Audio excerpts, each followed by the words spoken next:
मैं श्रीमती प्रतिमा चंद्राकर, सहायक प्राध्यापक हिंदी, चंद्र पार्लर सेना शासकीय महाविद्यालय, पिथौरा, जिला महासमुंद, छत्तीसगढ़। आज हम पढ़ेंगे बीए फर्स्ट ईयर प्रथम प्रश्न पत्र कबीर की साखी के अंतर्गत ज्ञान विरह को अंग।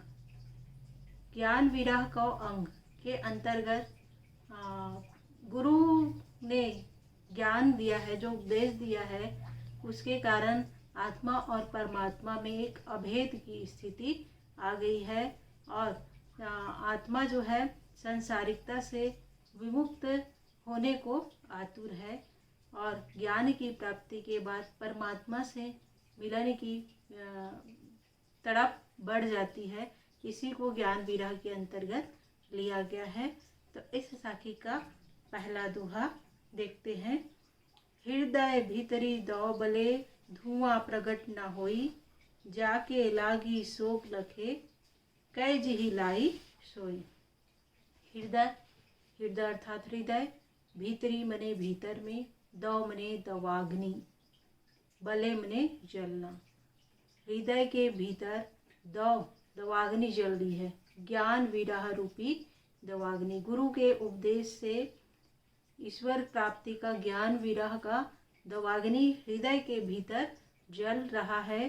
धुआं प्रकट न हुई, और उस अग्नि के जलने से जो धुआं उठ रहा है वो बाहर दिखाई नहीं दे रहा है, वो बाहर दिखाई नहीं देता है। जाके लागी सो लगे, इसलिए बाहर नहीं दिखाई देता है। ये धुआं उसी को दिखाई देता है। जाके लाई मने जिसने लगाया है उसको दिखाई देता है। यह जिहि लाई सोई, या तो फिर जिसके अंदर जल रहा है उसको दिखाई देता है, या जिहि लाई सोई जिसके अंदर जल रहा है उसको, या फिर जिसने लगाया उसी को ये ज्ञान विरह रूपी धुआं दिखाई देता है। अगला दोहा है। अग्नि जो लागी नीर में, कंदू जलिया झारी, उत्तर दक्षिण के पंडिता रहे बिचारी बिचारी। कबीरदास जी ने ज्ञान विरह को अंग के अंतर्गत उलटबासियों का प्रयोग किया है। उसी उलटबासी के अंतर्गत अग्नि जो लागी नीर में, अग्नि अर्थात आग। आग कैसा आग? ज्ञान की अग्नि। नीर मने, नीर प्रतीक है आत्मा का। आत्मा में ज्ञान विरह की अग्नि लगी हुई है।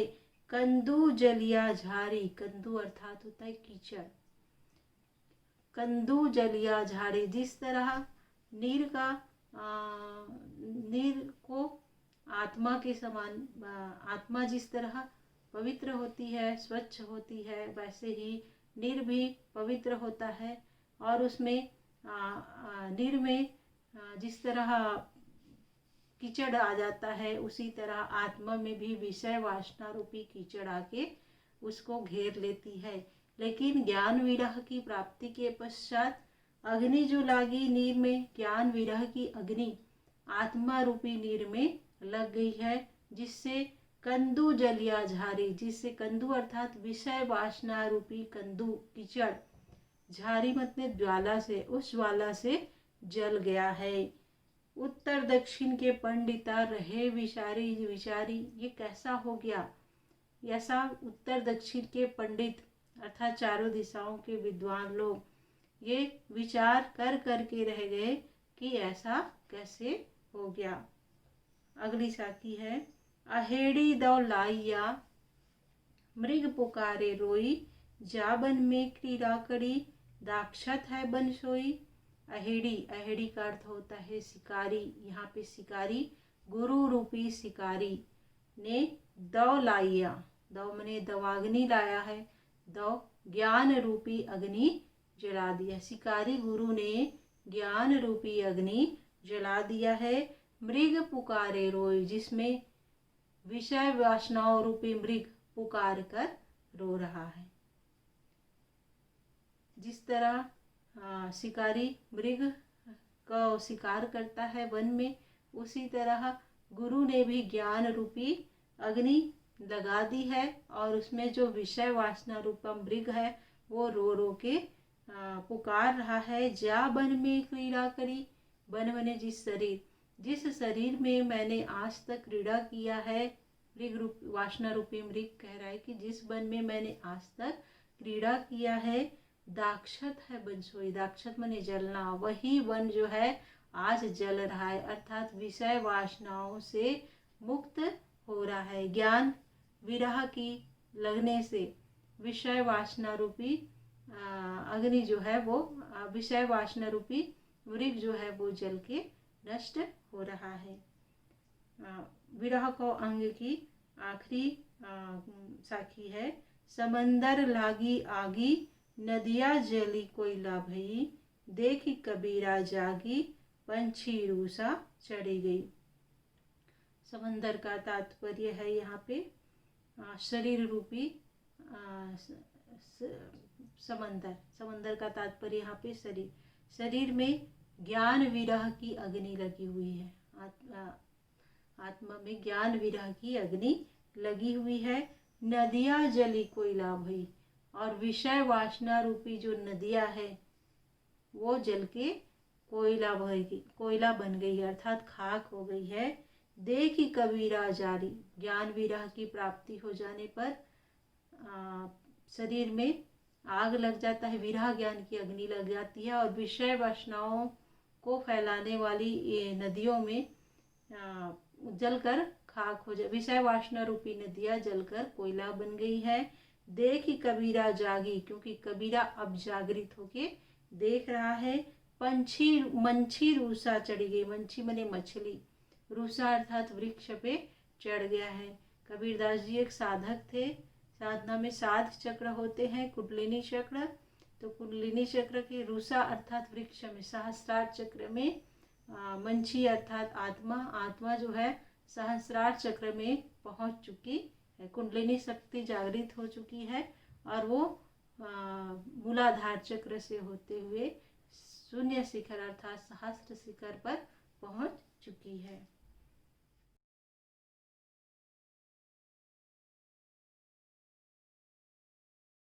अब कबीरदास की साखियों के अंतर्गत है परिचा को अंग। परिचा अर्थात परिचय। गुरु ने आत्मा से परमात्मा का मिलन का विरह पैदा हुआ, उस विरह के बाद गुरु से ज्ञान प्राप्त हुआ और ज्ञान विरह के उत्पन्न होने से गुरु से मिलने की तड़प, ईश्वर से मिलने, ज्ञान विरह की प्राप्ति के पश्चात ईश्वर से मिलन की तरफ पैदा हुई और अब ईश्वर से मिलने की तरफ के कारण ईश्वर का साक्षात्कार हो गया, ईश्वर का परिचय हो गया। परिचय अर्थात परिचय, तो ईश्वर के परिचय होने पर क्या प्राप्त हुआ, क्या या किस तरह का अनुभव हुआ, उसका वर्णन यहाँ पे कबीरदास जी ने किया है। हदे छाड़ी बेहदी गया हुआ निरंतर वास, कमल जे फूलिया फूल बीन को निरसे निज दास। ईश्वर का साक्षात्कार होने पर, परिचय होने पर हदे छाड़ी बेहदी गया, हदे मने सीमा, बेहदी मने असीम। मैं हद अर्थात सीमा को त्याग कर असीम में पहुंच गया। हुआ निरंतर वास, और वहां पहुंचने पर मेरा वास मने निवास, मेरा वहीं पे ही निवास हो गया। कमल जे फूलिया फूल बिन, वहां मैंने जाके देखा, ईश्वर का साक्षात्कार हुआ तो वहां मैंने जाके देखा, वहां पे एक कमल फूला है जो बिना फूल का है, मतलब बिना आधार के ही एक कमल पुष्प फूला हुआ है। को निर्जे निषदार, और इस दृश्य को, इस साक्षात्कार को वही निर्से मने देख सकता है जो ईश्वर का निज दास हो, ईश्वर का करीबी या ईश्वर का दास हो, वही इस दृश्य को देख सकता है। दूसरी दोहा है, शायर नहीं सीप नहीं, स्वाति बूंद भी नाही, कबीर मोती नीपजे, शून्य शिखर गढ़ माही। कबीरदास जी कह रहे हैं जहाँ पे ईश्वर रहते हैं, ईश्वर का साक्षात्कार जहाँ पे हुआ वहाँ पे शायर नहीं, शायर बने सागर, सीप नहीं, ना तो वहाँ पे सागर है और ना ही वहाँ पे सागर में उत्पन्न होने वाला सीप ही है। स्वाति बूंद भी नहीं, और वहाँ पे स्वाति नक्षत्र का जल भी नहीं है। कबीर मोती निपजे शून्य शिखर गरमाही, फिर भी वहाँ पे मोती निपजे मने उत्पन्न हो रहा है। मोती की उत्पत्ति वही होती है जहाँ पे सागर हो, सीप हो, सागर के अंदर सीप रहता है, सीप के अंदर स्वाति नक्षत्र का जल पड़ने से मोती की उत्पत्ति होती है। लेकिन जहाँ पे ईश्वर का वास है, साक्षात्कार हुआ है, वहाँ पे ना तो सागर है और ना ही वहाँ पे सीप है और ना ही वहाँ पे स्वाति नक्षत्र का बूंद है। फिर भी वहाँ पे मोती की उत्पत्ति हो रही है। शून्य शिखर गड़माही, शून्य शिखर बने शून्य शिखर पर हमारे साधना चक्र में कुंडलिनी शक्तियाँ 7 चक्रों का भेदन करते हुए ऊपर सहस्रार चक्र, जिसको शून्य शिखर कहा गया है, वहाँ पे चढ़ जाती है। तो कबीरदास जी साधना करते करते शून्य शिखर पे पहुँच गए हैं और वहाँ पे ईश्वर का साक्षात्कार होता है, जहाँ पे ना सागर है, ना सीप है और ना ही स्वाति नक्षत्र का जल है। फिर भी ईश्वर रूपी मोती की उत्पत्ति उस शून्य शिखर पे हो रही है। अगली साखी है, घट माहे अवघट लइहा अवघट माहे घट, कहे कबीर परचा भया गुरु दिखाई बाट। घट मने शरीर, माहे मने मैं हूँ, अवघट मने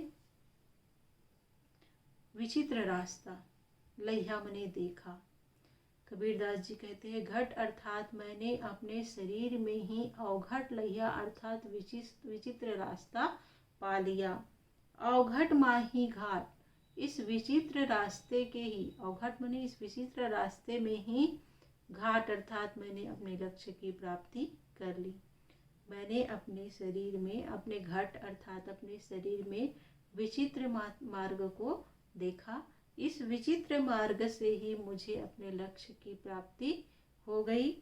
कहे कबीर परचा भया, उस विचित्र मार्ग पर चलते हुए गुरु ने ये मार्ग दिखलाया और उस विचित्र मार्ग पर चलते हुए कहे कबीर परचा भया, कबीरदास जी कहते हैं मुझे उस ईश्वर का परिचय प्राप्त हो गया। गुरु दिखाई बाट, और ये रास्ता मुझे गुरु ने दिखाया है, अर्थात गुरु के दिखाए हुए रास्ते पर चलकर मुझे अपने घट अर्थात शरीर पर ही विचित्र मार्ग दिखा और इस विचित्र मार्ग पर चलते हुए मुझे अपने लक्ष्य की प्राप्ति हुई और इस लक्ष्य तक पहुंचा और उस लक्ष्य पर पहुंचने के बाद मुझे ईश्वर का परिचय प्राप्त हुआ और ये परिचय गुरु के कृपा से ही प्राप्त हुआ है।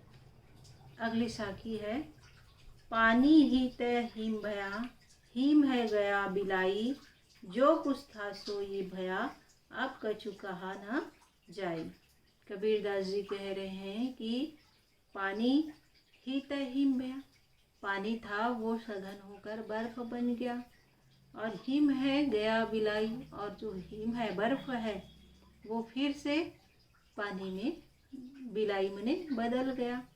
जो कुछ था सोई बया, तो जो था जल था वो जल में ही बदल गया, जो कुछ था वैसा ही हो गया। अब कछु कहा ना जाए, अब कहने के लिए क्या रह गया है। कहने का तात्पर्य है कि यहाँ पे कबीरदास जी ने अन्योक्ति का प्रयोग किया है। जो आत्मा है वो माया से माया में पड़कर फिर जीव रूप में आता है और माया से मुक्त होकर पूर्ण ब्रह्म में फिर जाके लीन हो जाता है, अर्थात जो था वो हो गया। अब इसके बारे में क्या कहा जा सकता है।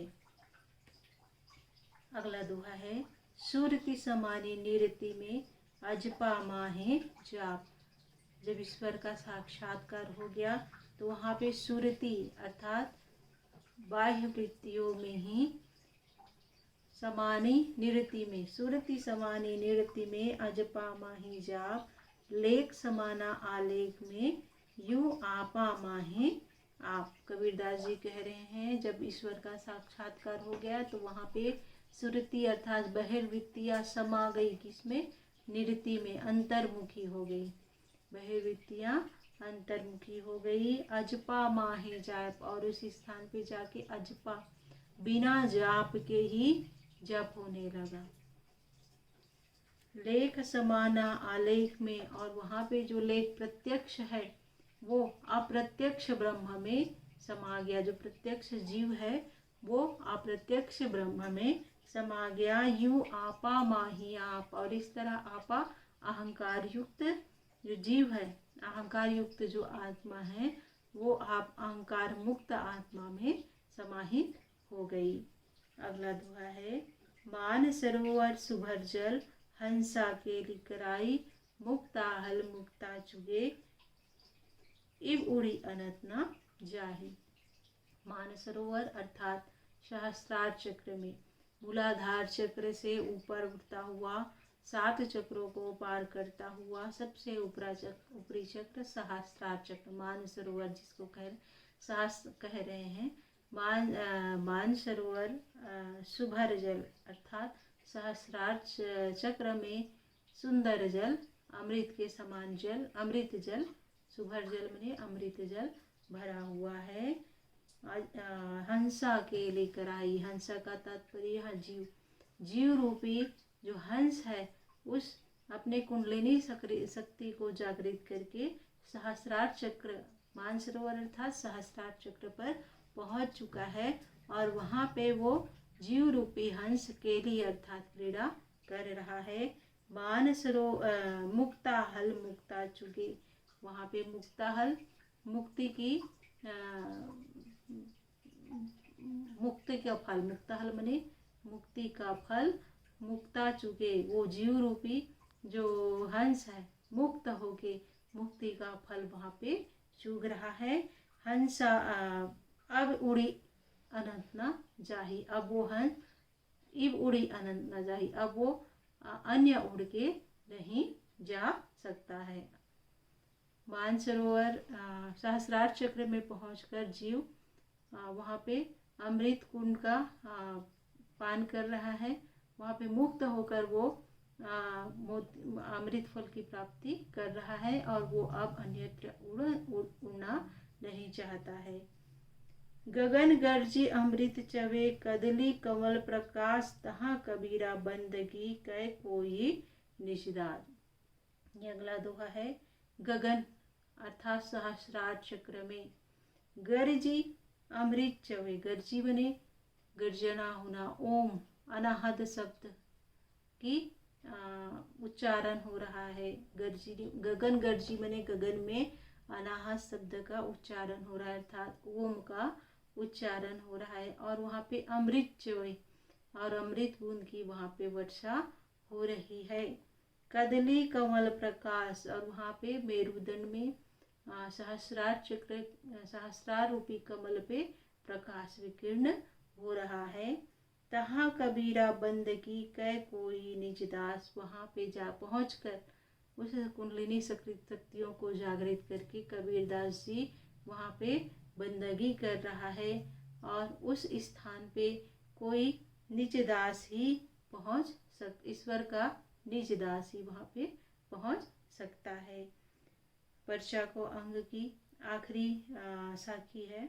आकाशे मुखी औंधा कुआं पाताले पनिहारी ताका पानी को हंसा पीवे बिरला आदि बिचारी। आकाशे माने आकाश में, मुखी औंधा कुआं, आकाश में औंधा कुआं है, आकाश की मुख की ओर औंधा कुआं है, औंधा कुआं आकाश में है।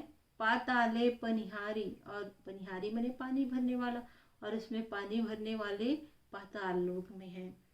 ताका पानी को हंसा पिए, और उस पानी को हंसा पी रहा है, हंसा अर्थात जीव पी रहा है। बिरला आदि बिरला विचारी, इस बात को कोई बिरला व्यक्ति ही विचार करके कह सकता है।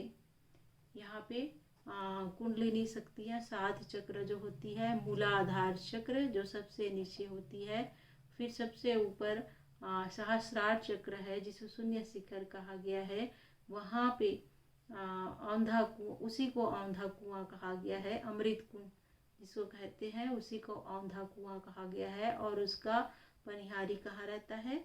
मूलाधार चक्र अर्थात नीचे पाताल लोक में और कुंडलिनी शक्तियों को धीरे धीरे जागृत करके सहस्रार चक्र पर पहुंचा जाता है। तो मूलाधार चक्र से होते हुए सहस्रार चक्र पर जो साधक पहुंच जाता है वो उस अमृत रूपी जल को पान कर सकता है। और इस उलटबासी को बिरला पंडित ही विचार करके बता सकता है। बिरला आदि विचारी बिरला ही यहाँ पे पहुँच सकता है। ये थी ज्ञान विरह को अंग और पर्चा के अंग की साखियाँ।